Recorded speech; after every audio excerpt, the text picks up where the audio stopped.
Hey guys, Matt Sardo here, Monkeys Fighting Robots, and today we're going to talk about Amazing Spider-Man. 28 drops in your local comic book store today, and we're going to look at 27 and 28. Zeb Wells continues his journey on the series. He has Ed McGuinness working on the book as well. That's an interesting choice after the death of Miss Marvel. And then who else is working on this book? We got Mark Farmer's the inker. Marcio Menyz is the colorist, and Joe Caramagna is the letterist. He's been on this book for a while now. He definitely does some things that really pop. All right, so not Norman Osborn, Doctor Octopus. Oh man, I'm getting crazy here. Doctor Octopus is back, and he's got some new arms. He's got some new technology kind of thing, some craziness going on here. And let me think about where I want to start with this. It's an interesting story. It's a Spider-Man story.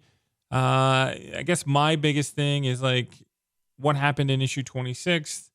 Where are we now, kind of thing. And Ed McGuinness is an interesting choice for an artist for an emotional issue, I guess, if that's what we're going to talk about here. Because he has this kind of cartoony style. And to be dramatic and then kind of have this cartoony aspect to the thing it's a tough sell. It's a tough sell. Things kind of came off a little wonky in the issue.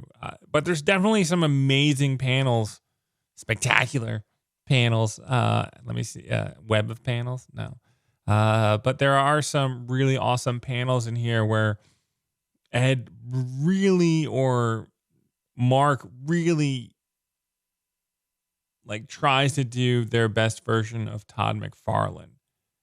And I want to like grab maybe the physical copy when I get to my comic book shop and see what things kind of look like, because on the digital copy, things have a little blur to them. But there are some things where like panels look amazing, and then some things look a little bit blurry, kind of thing, or something feels off. But that opening sequence with the shocker just definitely felt off to me, as kind of like, okay, this is how we're gonna establish that Miss Marvel has passed away, and this is the feelings that Peter have had. Like everybody kind of looks goofy, and I apologize for that word. Ed, I know you worked hard on this issue and everything, but like they kind of just there's a goofiness to it, a cartoonist aspect to it, a cartoony aspect to it when you're dealing with some serious issues of people dying, and then it just comes off wonky. But then like trying to get to a few panels in, and then maybe we'll just skip to the last panel of the page of the comic, where Doctor Octopus's arms are knocking on J. Jonas's. J. Jonas. I can't even say his name. Can't say it. Oh man! But they're knocking at the door, and JJ answers it, and this is such a McFarlane-esque style panel. This kind of like half-turn profile, and then the focus point with the light is really good on the broken down robotic arms.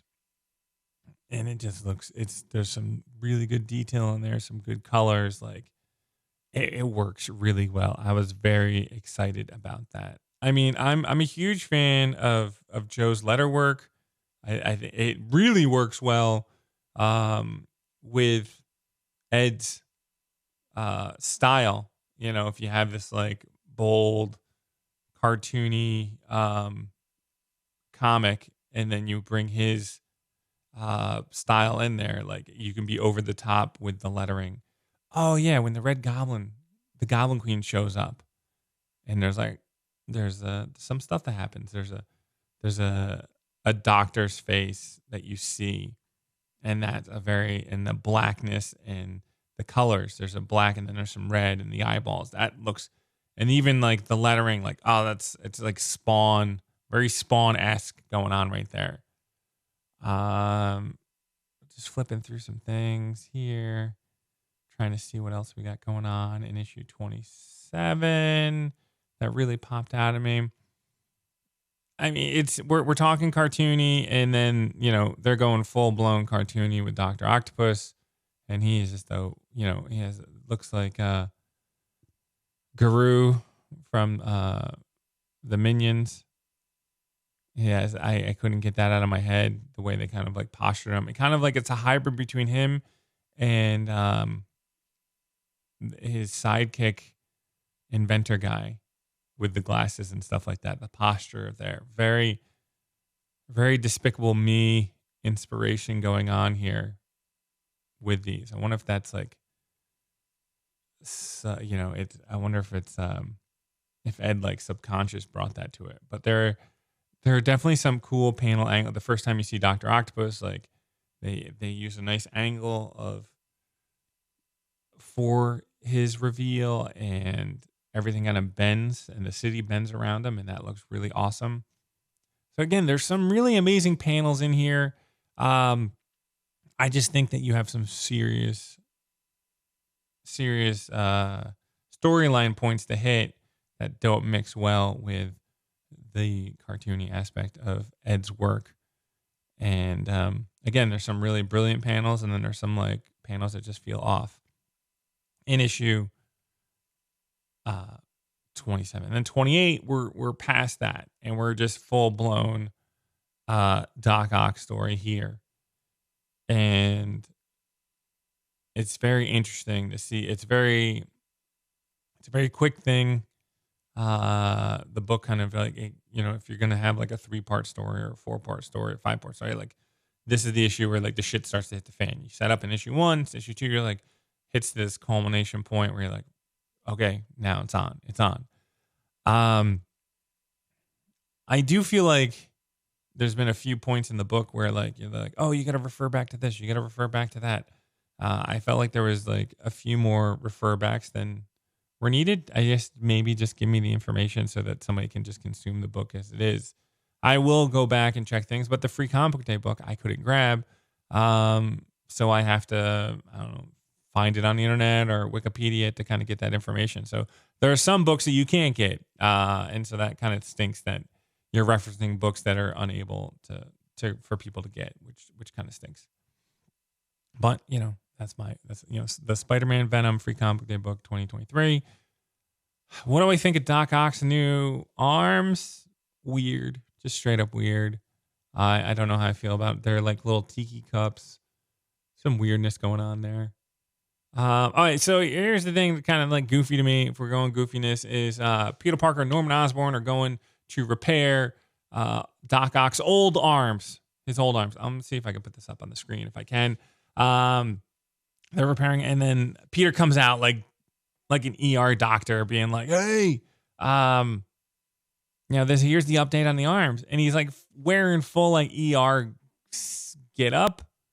Like with a face mask and the thing with his hair. I'm like, they're working on electronics, guys. I mean, like have you ever seen Tony Stark wear like that kind of stuff? And he's building Iron Man all the time. So that definitely cracked me up when Peter Parker comes out of there. Just, he could just be wearing a lab coat and being like, we worked on stuff. But the head garb and then the face mask. I'm like, no, you're not working on a live person, people. You're working on Doc Ock's arms. Goofball. Come on, Eddie. Some editor just come in there and be like, hey guys, let's make it. And then they show Norman Osborn 1 page later, and he's just in science mode. And I do like that there's like Doc Ock's arms are good or redeem. They're trying to redeem themselves or something going on there. I don't know. I do like robots. I mean, hence monkeys fighting robots. So I do like that they might want to be good, and like they're on this like middle ground because Doc Ock keeps like corrupting him and stuff. And so Doc Ock makes his grand entrance and everything like that, and we get left with a cliffhanger, and everybody's beaten down and everything.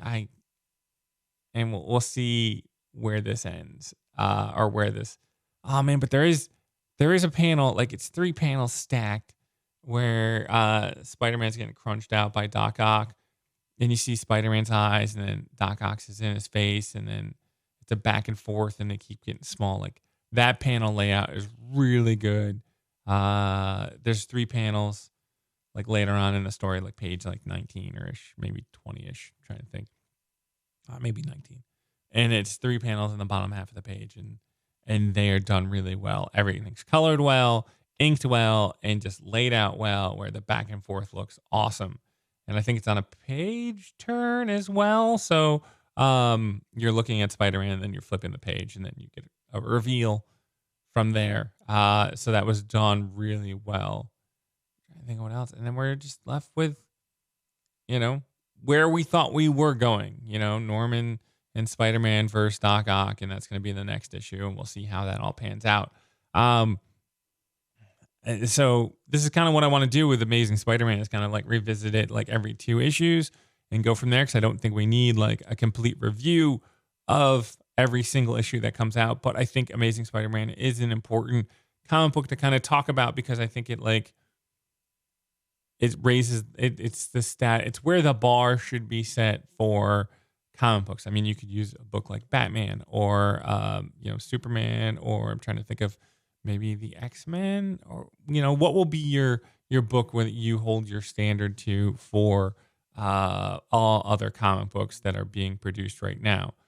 For me, I use Amazing Spider-Man because I have enough history where I can understand everything that's going on. If I tried to read an X-Men book, I'd be completely lost. But for me, Amazing Spider-Man is that book where I can just be like, okay, this is what the big 2 is trying to do in comic books today. And then we go from there. I'll try to figure out what that is in DC, so that we can kind of revisit that every few issues and go from there. Because I'm more of in DC, I'm more of the not sub characters, but for me, I'm like a Green Lantern guy or a Nightwing guy, but now the Nightwing's in Titans, and that's kind of there. I've never been a serious like Robin. I like more of the sidekicks. I'm more of a Teen Titans kind of DC guy, as opposed to a Batman, Superman, Wonder Woman person. But I mean, Tom King does have Wonder Woman coming out. That could be a really good one to talk about as well. But for me, I think what we're gonna do is we're gonna just talk about Amazing Spider-Man maybe 2 issues at a time or 3 issues at a time, and just see where they're at and what they're working on and how it flows. Do I like how we got to where we got in these first 2 issues? No. Am I excited for a big epic duke it out fight scene from Ed McGuinness? Yes. And I think Joe's letter work is going to be amazing during that. I'm interested to see how they color it, because I feel like there were some colors that were really amazing, and then some colors that were kind of not as amazing or not as spectacular. I really need to stop saying amazing, spectacular during these reviews. But overall, I'm at a mixed point right now of where we are with this story, because I need to see how it comes around. And then personally for me, the stuff that works really well for Amazing Spider-Man is, I guess, the soap opera aspect of it, of where Peter Parker is emotionally. And we got a little bit of that in the first issue, and then it's just been action ever since. Because that's what I really want to know. It's how is he doing after what the events have happened with Miss Marvel and everything that goes on there, and then Mary Jane is off the board. We don't know when she's gonna come back. So there's a lot of different things going on with that I still need answers for. But I think it's leading up to fun. I think this is leading up. If we're mixing a DJ. We just came off some dark times, so we have to rebound and go up to some fun, and then go back to some dark times. So that's where we are with that. If you're reading Amazing Spider-Man, chime in below, comment, we're moving up there in subscribers. So if this is the first time you guys watching a video, please like and subscribe. There should be a video that pops up here that YouTube algorithm is suggesting that you watch. So if you haven't watched it, check it out, or just comment below and let me know what video you see. Take care, guys. Matt Sardo.